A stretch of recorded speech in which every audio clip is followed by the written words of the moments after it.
Ramsés Pech es asesor en energía y economía. Esta mañana está en cabina. Platico con él. Gabo Libros, Arte y Café presenta La Entrevista con Emanuel Civilla. La Entrevista.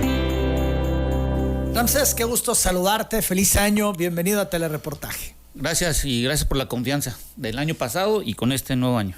Pues es que hay temas ahí en la mesa importantes que revisar y yo quisiera que retomáramos lo que platicábamos justo en diciembre del 24, este problema que presenta Petróleos Mexicanos para pagarle a sus proveedores, que esto desencadena también el tema con subcontratistas y que tiene prácticamente en jaque a todas estas empresas porque pues lo que se pagó, dicen, fue mínimo.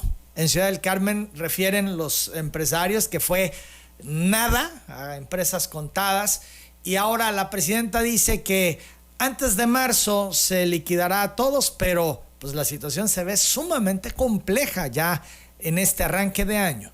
Sí, y yo creo que ha dado un punto importante en este sentido porque lo platicamos aquí en diciembre, vimos lo de los proveedores, y esto va a continuar. Estamos hablando que son de 20 mil millones de dólares, a más de 400 mil millones de pesos, y gran parte de esto está afectando tanto a Tabasco y principalmente al estado de Campeche, principalmente al municipio de Ciudad del Carmen.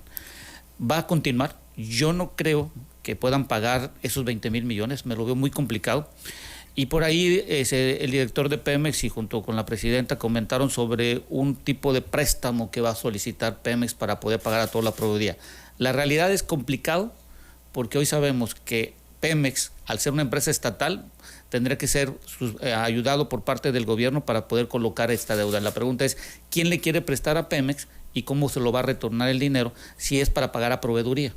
Y cuando se sabe además que no tiene dinero, que tiene una deuda enorme que seguiría incrementando. Sí, y aquí lo que me destaca y creo que sería un punto sustancial, y lo platicamos el día que estuvimos aquí la oportunidad, que los representantes de nuestros que tenemos en la Cámara de Diputados y en el Senado, la que es la presidenta de la Comisión de Energía, que es de Ciudad del Carmen, de un punto de acuerdo. En el Senado tenemos al senador Óscar Cantón, que dio un punto de acuerdo y detonación, pero creo que falta todavía que el director de Pemex se siente con las dos instancias del Poder Legislativo, tanto el Senado como la Cámara de Diputados, para establecer cómo se va a pagar realmente a los proveedores.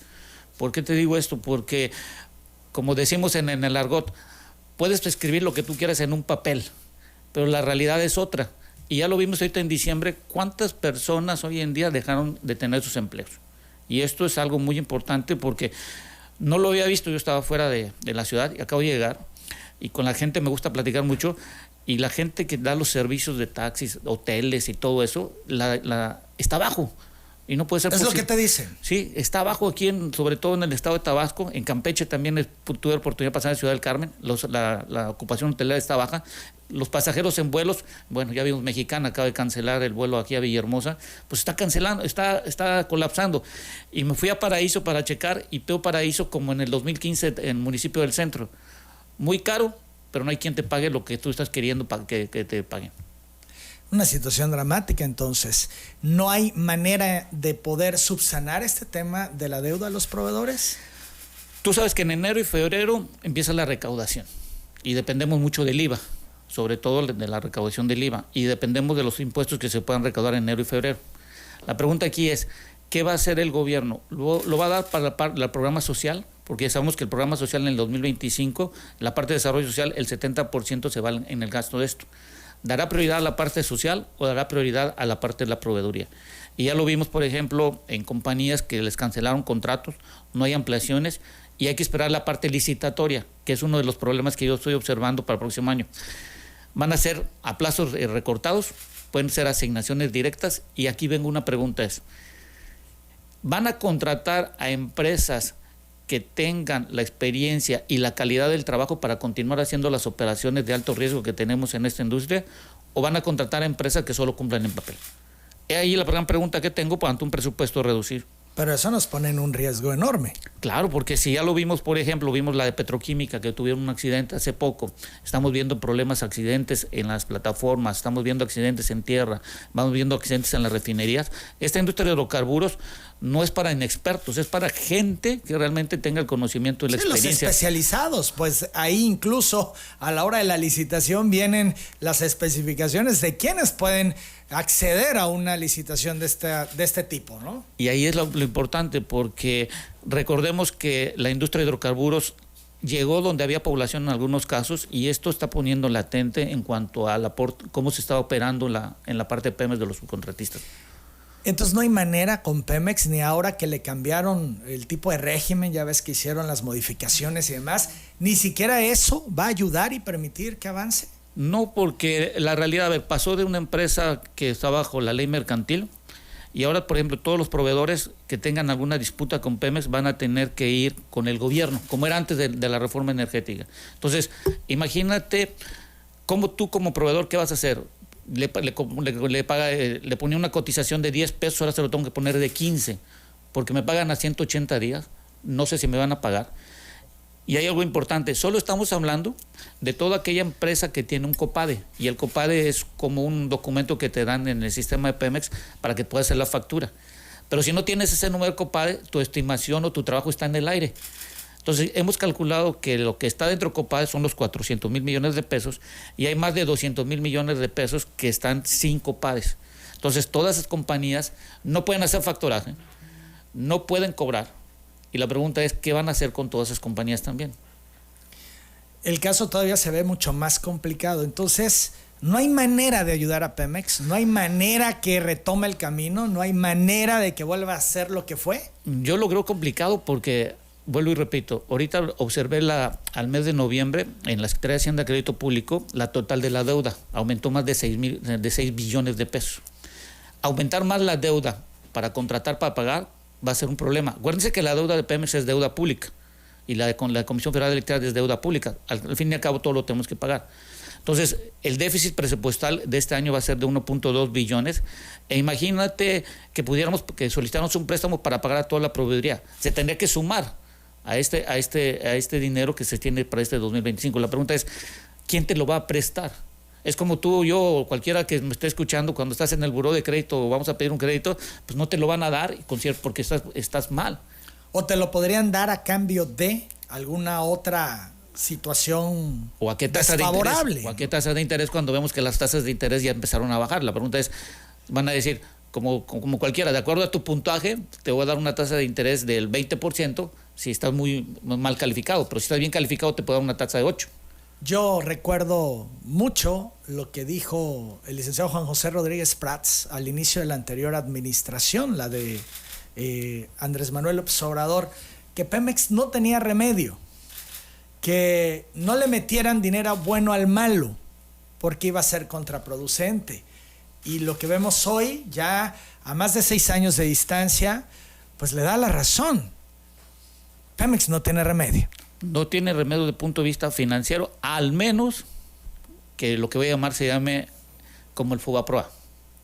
¿Un rescate de ese tipo? De ese tipo tiene que ser.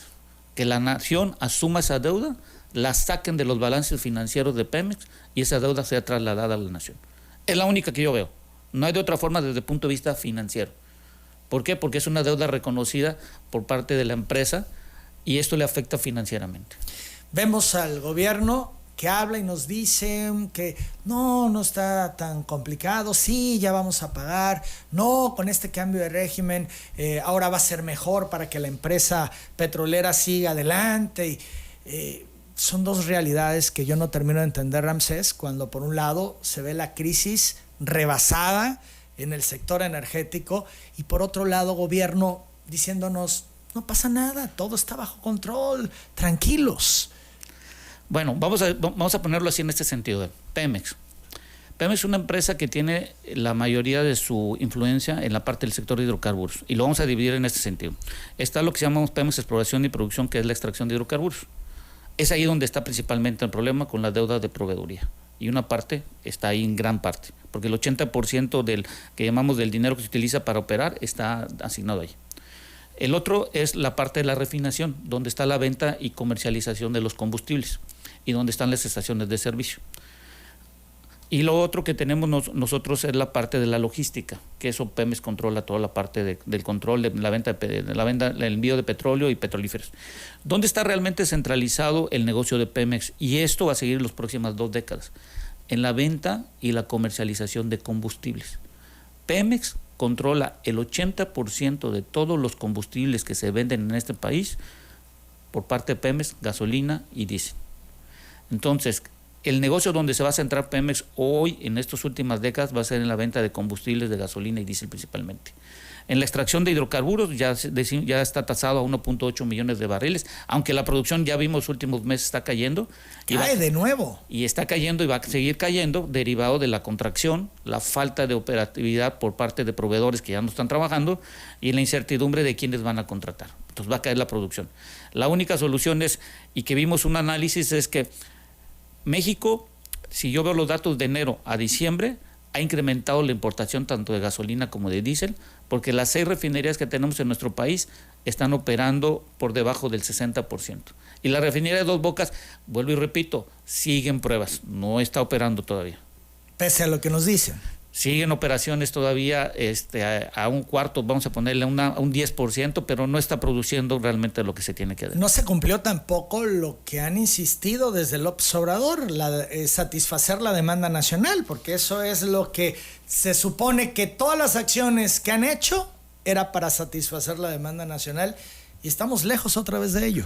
Y vamos a seguirlo lejos, y lo voy a decir así, a ver, no vamos a ser autosuficientes ni independientes en cuanto a parte de combustibles. Ya es solo en discurso. Es discurso. Ya dejémonos como me gusta hacer en la parte de asesoría, porque cuando hago asesoría no te voy a decir algo bonito, te voy a decir la realidad. Sí, la realidad pues no me tienes que decir lo que yo quiero escuchar, claro, sino lo que está pasando. Y va a pasar. Y va a pasar, efectivamente. No vamos a ser autosuficientes ni vamos a tener independencia energética. Eso se los aseguro yo.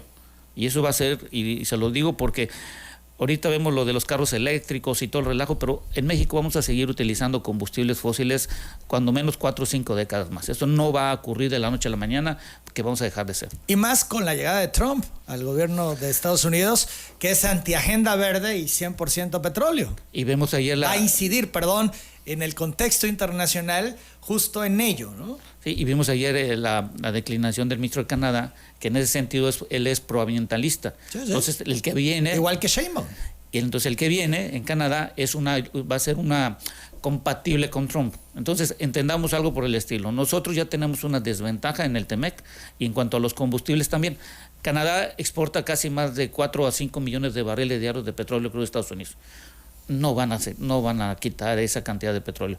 Y en México hay que entender que nosotros, y lo voy a decir así bien claro, dejemos de estar pensando que somos la panacea en cuanto a la parte de autosuficiencia e independencia energética. Eso no va a pasar tampoco, no existe. Y eso de soberanía energética, y aquí quitémoslo de la boca. Ningún país del mundo tiene soberanía energética, no existe eso. Todos importan algo. Entonces, dejemos de estar diciendo cosas que no son realmente. Pues que forman parte de un discurso y forman parte de una estrategia de gobierno, aunque los resultados sean desastrosos a como los estamos viviendo. Los combustibles, las gasolinas. ¿Qué se viene, Ramsés Pech, para los mexicanos en torno a ello? Nos han prometido que no habrá incrementos y demás, pero pues ya la realidad nos supera. Sí, y a ver, lo vamos a empezar con este dato. Es de acuerdo a datos de Profeco, no son datos míos, son datos de Profeco.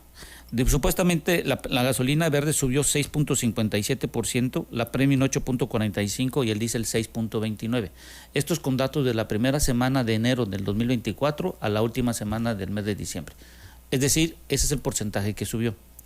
A ver, hay que explicarle al público lo siguiente. No hay gasolinazos, ¿vale? Esa es una leyenda urbana. ¿Por qué lo digo? Porque en el 2014 hubo una instrucción de ir subiendo cada mes los combustibles antes de la reforma energética. Antes de la reforma energética a Pemex no se le reconocían ciertos costos y lo vamos a explicar ahorita. ¿Y esto qué es lo que sucedía? Por eso teníamos que subsidiar los combustibles. Del 2006 hasta el 2014 se subsidiaba. Es decir, el gobierno tenía que poner dinero de su presupuesto para mantener los precios del combustible. A partir del 2015 se instala de nuevo el IEPS, que hubo del 2002 al 2006, y ahorita el IEPS representa un ingreso para el país. Este año va a ser casi de 400,000 millones de pesos. Entonces, ahí vamos a dejar ese dato. El público tiene que entender que hoy ese es un mercado abierto, controlado. ¿Y quién lo controla? La Secretaría de Hacienda, Crédito Público. ¿Por qué? Porque si yo distribuyo el precio del combustible, me voy a basar nada más en la gasolina, el 40% son impuestos, 24% es el IEPS y el 16% es el IVA. El 52% representa el costo del mercado, que ese no tenemos control, y llámese el costo de petróleo, costo refinar, almacenamiento, logística y todo lo que conlleve para llegar a la estación de servicio. La estación de servicio solo gana el 8%, pero en utilidad bruta, que es lo que nos dice la Profeco cada semana. Pero de esa utilidad bruta solo el 2% se queda utilidad neta. Es decir, de los 24 pesos que tú estás pagando, solo la estación de servicio, después de todos los costos, se queda con el 2%, 40, 60 centavos por litro. Bueno, es un negocio, lo podemos dejar así. Y por eso algunos no dan los litros completos. Porque es un negocio que tiene que ver, independientemente de porque si dan o no. Porque se ha abusado y se sigue abusando de ello. Y se sigue abusando. Entonces, aquí el problema es que nosotros pagamos casi 10 pesos por litro en la gasolina de puro impuesto. Entonces, imagínate si tú vas a una estación de servicio de 24 pesos que te cuesta, 10 pesos es de puro impuesto y 14 pesos es el costo de toda la operatividad, de la refinación y todo el relajo. Entonces, el precio de los combustibles sí subieron y hay algo muy importante. A ver, ustedes vieron la gráfica el día 3 de enero. Que nos presentaron que hay una contracción de un porcentaje negativo en ciertos periodos de tiempo de ciertas administraciones. Esa gráfica no la tomen como seria, por favor. ¿Por qué? Porque esa gráfica se utiliza para análisis financieros y de mercado. En la parte de abajo dice precios deflectados. ¿Qué quiere decir? Que no existe la inflación. Ni tú ni yo vamos a llegar a la estación de servicio y le vamos a decir al que nos despacha, dame precio deflectado a la inflación, donde me quites todos los costos de la inflación a toda la cadena de todo. No, pagamos lo que es. Entonces, los combustibles sí subieron, y doy este ejemplo. El día 31 de diciembre costaba 24.08 la gasolina en promedio. El día 5 de enero estaba en 24.18, subieron 18 centavos. 5 centavos eran del IEPS, porque hubo una variación del día 31, primero por el cambio de Hacienda que incrementó el impuesto. Ahorita acabo de verlo y está en 27.22. Entonces, ahorita la diferencia que estamos observando es por el precio del barril y por los costos que se tienen de la logística. Entonces, el impuesto sí afecta, porque incrementa el precio del combustible. Y lo que hay que dejar algo muy en claro es que hoy en día los combustibles van a continuar incrementándose. Y el problema que todo el mundo escucho y veo en las redes y todo dicen, hay que quitar el IEPS. El IEPS ya no lo podemos quitar. Imagínate, como dimos ese dato hace ratito, de 400,000 millones de pesos ese boquete, con un déficit de 1.2. Quitas el IEPS, se convierte en 1.6 el déficit. Esos 400,000 millones hay que contratar deuda. ¿Y a qué tipo de deuda vamos a poder contratar con los problemas que tenemos nosotros? ¿Subsidio entonces para las gasolinas? Sería quitar dinero de algún lado, de algún programa social o de un programa de desarrollo, o quitarle dinero a Pemex para poder subsidiarlo. Entonces la pregunta es... Entrampados. La solución. Necesitamos que la Secretaría de Energía, que ahora tiene a la Comisión Reguladora de Energía como parte de, se puedan ampliar una cantidad de permisos en centros de almacenamiento satelitales, no grandes, satelitales. Me refiero a un volumen en donde pueda llegar la estación de servicio a cortar el tiempo. Les doy este ejemplo. En la península de Yucatán no tenemos ductos. ¿Estamos de acuerdo? Tenemos que mover el producto, por ejemplo, de Progreso o de aquí de Villahermosa, y vamos a tener ya 2 bocas. Pero todo se tiene que mover por ruedas. Nosotros consumimos 128 millones diarios de gasolina en litros. 128 millones de litros diarios. El 80% de esos 120 millones se mueve por rueda, por pipas de 20 o 30 mil barriles. Litros, perdón. El problema es caro. Por eso cuando tú ves un precio en Chiapas, Oaxaca, comparado con el de nosotros, vemos precios de 26, 28, 29, 30. A eso súmale la inseguridad, porque tienes que pagar unas cuotas para que no te pase nada en tus combustibles. Entonces, esos costos, al final de cuentas, no lo absorbe ni el mercado ni el que lo está distribuyendo. El que lo absorbe es el consumidor. Por eso vemos una gran variación. Y eso pasa en Estados Unidos. En Estados Unidos hicimos un estudio y, por ejemplo, pongamos el mapa de frente y lo partamos a la mitad del río Mississippi a la izquierda, es más cara la gasolina. Y se mueve del río Mississippi a la derecha, es más barata porque está mayormente la infraestructura. En México carecemos de infraestructura. Entonces, ¿qué es lo que se necesita?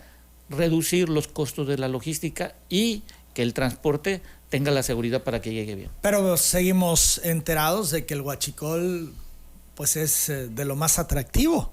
Sí, y para quienes realizan esta actividad, esto es, pese a lo que digan las autoridades, sigue siendo el tema. Y sé que hay gente que opera gasolinas que está contra la espada y la pared por el tema del huachicol y todo lo que implica. Ya lo vimos en varios medios de comunicación el día de ayer sobre un reportaje en Querétaro y todo lo que hemos observado. Pero aquí el problema no es tanto el robo de combustible, es la seguridad de los individuos que están alrededor del ducto. Es, por ejemplo, tú tienes un tubo y llego cada rato y lo estoy taladrando y tiene que tener una presión. Imagínate que le meten esa presión y ese ducto no aguanta. Imagínate que esté bajo una población. Imagínate el riesgo que se tiene. Es un gran problema que se está viniendo hoy en día con todo el robo de combustible. Es complicadísimo también porque pues hasta Hacienda sabe, el SAT sabe todo el tema de lo que los gasolineros pues reportan de gasolina y el asunto del huachicol obligado al que tienen que entrar algunos o la mayoría hace que todavía sea mucho más complicado el asunto. Esto es, no son datos reales los que se dan. No, porque tenemos que entender que, por ejemplo, hay datos que la propia Pemex en ciertos reportes que da y que cuando se dan las preguntas, dice que cada 2 horas hay una toma clandestina en sus ductos de petrolíferos. Entonces, imagínate cada 2 horas qué tanto estás poniendo en riesgo. Y algo muy importante que estamos hablando del precio de los combustibles es que la Comisión Reguladora de Energía cada año le reconoce costos por el robo de los combustibles a Pemex. Sí. Entonces, vuelvo y repito, o sea... ¿Qué pasó, Ramsés? Porque yo entiendo que hubo hasta un asunto nacional de desabasto cuando se metieron de lleno a combatir el huachicol, que sí se vio que entraron de lleno, pero también luego se vio como que soltaron y que como que volvieron a hacer que no ven. Bueno, lo que pasó es, si se recuerdan, por ejemplo, teníamos el problema del ducto de Tuxpan a Ciudad de México, donde tuvo el problema, que hubo una toma clandestina y hubo lo del accidente, y lo que pusieron fueron cemento arriba de los tubos. El ducto de Tuxpan a Ciudad de México es donde el mayor volumen de todos los combustibles llega a nuestro país por la área del Valle de México. Entonces hubo un desabasto en ese sentido porque tuvieron que cerrar cierto periodo de tiempo este ducto y esto produjo un desabasto. Y aquí el inconveniente y lo que me llama mucho y me da mucha picazón en ese sentido para el futuro es las refinerías no van a cumplir con la producción, ya lo estuve viendo en los datos. Por lo tanto vamos a necesitar que importar. ¿De dónde importamos? De Estados Unidos. Gasolina y diésel y turbocina. La pregunta es, ¿cómo vamos a llegar en el Temec? Acuérdate que cada litro que traemos de combustible a Estados Unidos, aunque esté barato en Estados Unidos, hay que pagar la importación, transporte, almacenamiento, logística y su distribución y comercialización. El combustible va a seguir incrementándose, no va a bajar. Olvidémonos de eso. Va a seguir incrementando en forma gradual unos centavitos y va a ser el mismo fenómeno de 2024. ¿Hasta cuánto pudiera llegar en tu estimación? Más o menos calculamos que pudiera llegar, ahorita está en 24.08 inició, yo creo que vamos a llegar como en 25.30 más o menos. ¿Y eso genera inflación? Sí, esa inflación va a generar un incremento en los costos y vuelvo y repito, cuando me meto en la parte de evaluación de los salarios, me dicen, no, es que el salario mínimo aumentó. A mí no me gustaría ganar el salario mínimo que me están pagando ahorita, me gustaría ganar las veces de salario mínimo. ¿Y por qué? Porque ahorita en la mañana terminamos un estudio y detectamos que en el Seguro Social de más de 20 millones de individuos que están inscritos, 7 ganan hasta 2 salarios mínimos. Pero cuando ve los datos del INEGI de la población económicamente activa ocupada, de 10, 6 ganan un salario mínimo. O sea, nuestra población que trabaja está ganando entre 1 o 2 salarios mínimos. Ese dinero pues no sirve. Y ahorita estamos viendo que en algunos lugares, por ejemplo en Nuevo León, en otros lugares de la República Mexicana están aumentando el costo del transporte. Entonces la pregunta aquí es, ¿cómo le vas a hacer tú como individuo para que puedas tener cierta cantidad de dinero? Ya lo dijo Coparmex, que el mexicano solo gana para poder sobrevivir, pero para tener una vida digna debemos estar ganando más de 60,000 pesos que tienen que entrar en las familias.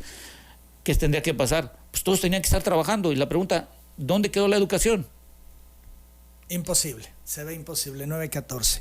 ¿Cuál es el pronóstico para Tabasco para este 2025 ante este escenario, pues yo diría desalentador, terrible, que se pone sobre la mesa con las cifras y con los datos que están surgiendo ya en estos primeros días del año? Escenario para Tabasco, ¿cuál es, Ramsés Pech? Bueno, vamos a empezar por México. A ver, México tenemos iniciando el Tratado de Libre Comercio, ya tenemos un presidente, Donald Trump, que el día 20 de enero debe tener posición, aunque vayan a darle una sanción o lo que vaya a hacer en los juzgados. Tenemos un cambio en la parte del ministro de Canadá, y el TEMEC se vuelve algo muy importante y literalmente económicamente, derivado de que México depende el 82% de las exportaciones que van a Estados Unidos y un 3% a Canadá. En cuanto al mercado, nosotros en la geopolítica vamos a tener muchos problemas porque no controlamos nada, no generamos tecnología, no hacemos nada más que dependemos de las inversiones que van a llegar a este país, pero de acuerdo a los últimos datos de inversión extranjera directa, la nueva está colapsada. No hay nuevos dineros que estén llegando a este país. Y estamos viendo el tipo de cambio que no baja porque no hay los suficientes dólares que estén circulando de nuevos dineros. Y al contrario, se espera que haya devaluación. Que suba más el tipo de cambio, y eso va a causar un gran problema por cuestiones de exportación que va a salir más caro, y dependiendo de los aranceles. En cuanto a la parte de Tabasco, yo creo que aquí lo importante y que se debe de hacer ya es que, mira, he escuchado los planes de la parte de puertos y no está. Ya vimos lo de la Mexicana, que ya se salió. Estamos viendo que tampoco está integrado en lo del corredor transísmico, estamos alejados. En el Tren Maya estamos alejados. La de petroquímica, todo se va para Veracruz. ¿Qué nos queda de inversiones que pueda la parte federal aquí? Yo no veo. ¿Qué es lo que hay que hacer nosotros entonces aquí en Tabasco si es que la federación no nos tiene contemplado dentro de los presupuestos que se tienen? Pues hay que hacer lo siguiente, hay que presentar proyectos, y uno de los proyectos principales yo creo que sería ya poner el gas natural como eje principal de nuestro estado para poder tener infraestructura en el puerto de frontera y hacer parques industriales para que podamos tener una mayor percepción de manufactura de Estados Unidos, que le convendría mucho por la cercanía del puerto. ¿El gas natural es la clave más que otros proyectos? Sí, es el gas natural. Tenemos producción de gas húmedo, y el gas húmedo podemos producir gas de Pemex. Ya tenemos la conectividad del gas que viene de Estados Unidos, porque acuérdense, Nuevo Pemex, Ciudad Pemex, el ducto que tiene una compañía francesa que tiene hasta Mérida, ya puede pasar el gas, nomás hay que construir el ducto de aquí hasta frontera, o aquí podemos hacerlo. Y eso nos daría un aliciente, sobre todo en la parte del estado de Tabasco, desde el punto de vista energético. Si detonamos el gas, es como el huevo y la gallina. ¿Qué ponemos primero, la infraestructura o la materia prima? Necesitamos el gas. Entonces hay que construir ductos y infraestructura para hacerlo. Me dicen, turismo, seamos realistas. Turismo, centro de convenciones. Centro de convenciones, sería muy bueno. Y crear un turismo, porque el turismo aquí ha sido de negocios. Ya los negocios, ya vimos con Pemex, ya no está viniendo la gente, que eran 2-3 días. Y el turismo que vemos es turismo de paso, un día, máximo 2 días. Lo he visto ahorita en la zona hotelera y todo haciendo una evaluación, y la gente nomás se queda 1 o 2 días máximo, y porque están de paso. Pero de ahí en fuera ya no vamos a tener tanta gente como teníamos anteriormente. Entonces podemos hacer el gas, centros de convenciones, y sobre todo creo que hoy en día es hacer un plan estratégico para poder ser atractivo el estado de Tabasco en el punto de vista de inversión industrial. ¿Por qué lo digo esto? Porque en las manufacturas te están pagando en promedio en México $3.50 la hora. Estamos hablando de más de 80 pesos por hora. ¿Te imaginas? 8 horas son 640 pesos, son casi 3 salarios mínimos. Entonces, es ahí donde podemos detonar todo esto para ese sentido. Sin embargo, en el corto plazo, ¿cuál es el escenario? Porque para hacer todo esto que me dices, pues se ve que va a llevar tiempo. Sí, en el corto plazo, 2025, estamos colapsados. Te lo digo yo aquí, en serio. Se lo digo porque, a ver, porque ese es el pronóstico para Tabasco. Sí, yo se lo digo porque, a ver, Pemex no va a tener dinero los próximos 3 meses, aunque digan que van a pagar proveedores, pero está bien, le pagan, supongamos en el hipotético pago le pagan. Pero tú no les crees. No, porque los números son fríos. En la página de Secretaría de Hacienda de Crédito Público, la recaudación va a depender mucho a dónde lo vas a destinar, y no lo van a destinar al pago. Y conseguir un préstamo es un proceso que lleva 5 o 6 meses. Supongamos, en el hipotético caso, que sí pagan a toda la proveeduría de Tabasco, supongamos. y salen nuevas licitaciones, porque ahorita cancelaron y todo. ¿A quién van a contratar? Pero ya sabes que te van a pagar a 180 días. Los bancos van a querer hacer factoraje contigo, si sabes que tienes un contrato con Pemex, ya dijeron los bancos que ya no quieren hacer factoraje. Entonces, ¿cómo tú, una empresa, puedes contratar a empleados con el mismo salario? No los vas a contratar con el mismo salario, le vas a decir, te contrato o te recontrato con un 30% menos. Entonces, eso va a ser muy complicado porque la economía del Estado de Tabasco depende mucho de los salarios que se tengan. Y tú y yo lo sabemos. Hoy la economía de Tabasco, el 60% depende de la burocracia. Son salarios entre 10 y 12 mil pesos. No hay salarios como teníamos en 2015 de 30 a 40 mil pesos que movían la economía, por ejemplo, el municipio de Centro. Y lo vemos en el municipio de Paraíso. Entonces, este 2025 yo lo veo de alto riesgo, alto problema, pero lo que tenemos que hacer este 2025, que ya sabemos que vamos a tener una crisis económica por la tasa de desempleo que ya vimos en el INEGI, que en diciembre también en Tabasco descendió, hay que ver los primeros meses si va a ser el mismo efecto. Hay que planear este año y hacer proyectos para el mediano y largo plazo. ¿Y cómo vamos a transitar este año si estamos colapsados? Esa es la pregunta. El presupuesto no nos va a alcanzar. Va a subir la inflación. Oye, pero y siguen inventando regalar dinero con los programas sociales. O sea, además de los programas que ya se tenían, inventan otros. Y esos son ¿Y de dónde? Cuando lo elemental no se puede ni siquiera cubrir. Y eso es bueno porque esta pregunta que me acabas de decir, a ver, en el dato de la Secretaría de Hacienda y Crédito Público, la deuda que se incrementó en un año fue de 2 billones. Y gran parte fue para cubrir parte de los programas sociales que acabo de comentar. Si no tenemos los mismos ingresos, porque no hay nueva inversión extranjera directa y no hay nuevos ingresos que puedan cubrir el costo que estamos incrementando cada año, la pregunta es, ¿de dónde va a salir el dinero? Y no hay forma para estar pagando los programas sociales. Yo estoy de acuerdo con programas de los adultos mayores. ¿Por qué te lo digo yo? Porque ahí es donde deberíamos de concentrar, porque es un gran problema que tenemos en este país, porque tener 65 años es un gran problema. Y se lo digo ya así de corazón en la mano, porque nuestros adultos mayores, la salud pública es un desastre. ¿Vale? En ese sentido. Aunque nos dicen que estamos como Dinamarca o mejor, ¿no? No, por la realidad yo te lo puedo decir. Por experiencia propia mía, tengo un familiar ahorita y es complicado que te den una operación en el Seguro Social. Tienes que desemboquitar de tu propio salario, de tu dinero juntado, tus ahorros y se vayan. Pero lo importante es la salud. Y lo que tenemos que ver con los programas sociales es ver, y se los voy a decir así, porque fui a dar una conferencia a unos estudiantes y un estudiante me dijo, le dijo, ¿cuánto te quieren contratar? No, pues 6,000 pesos por mes. Y si me meto en las de las becas, pues son 7,500. Me conviene más la beca, que me regale el gobierno el dinero. Y le digo, bueno, ¿y ese dinero que te da la beca, por qué no te metes en una maestría? No, porque tengo que dar ese dinero para que pueda sustentar para mi familia.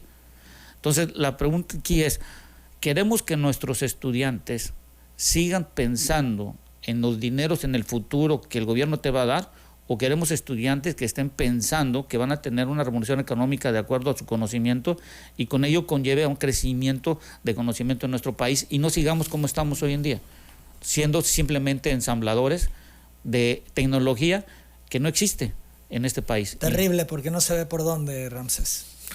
No, yo no lo veo por dónde. Y me dice, no, es que tú eres muy de catástrofe. No, es que el problema es todo es dinero. Economía necesitas dinero, energía necesitas dinero, programas sociales necesitas dinero, salud necesitas dinero, educación necesitas dinero. Y si no circula el dinero, ¿cómo se mueve la economía? Entonces, entendamos una cosa es el desarrollo económico y otra cosa es el crecimiento económico. Si no hay dinero para el desarrollo económico, no sirve. Y este dato ojalá que nos sirva a todos. A ver, de todo el presupuesto que se gasta en México, hay lo que se llama el gasto programado. En el gasto programado, el 71% en el 2025 va a programa al desarrollo social, donde está la protección social y los programas. Solo el 22% va al desarrollo social, Secretaría de Comunicaciones, Turismo, Pemex, Comisión Federal de Electricidad y toda la infraestructura para tener un desarrollo económico. ¿Tú crees que con el 22% va a crecer este país?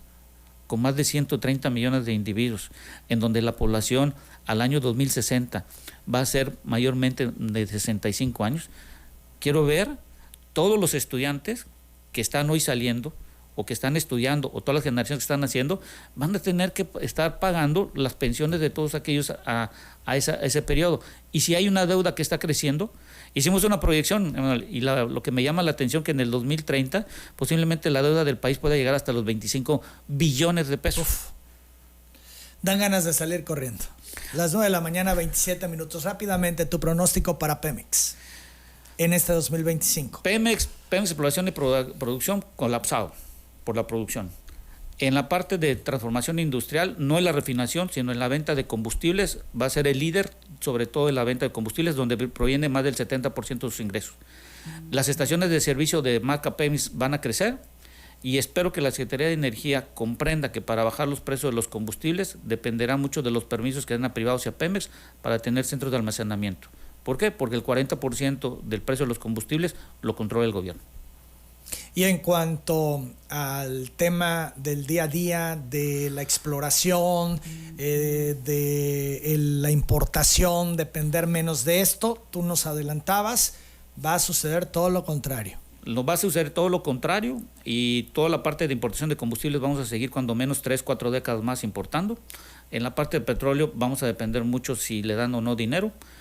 Y lo que tenemos que entender es que vamos a depender mucho de Estados Unidos y sobre todo de este país para las próximas generaciones. Y por último, el que sacaron el carro eléctrico ese Onlina, que es... A ver, el carro no va a competir.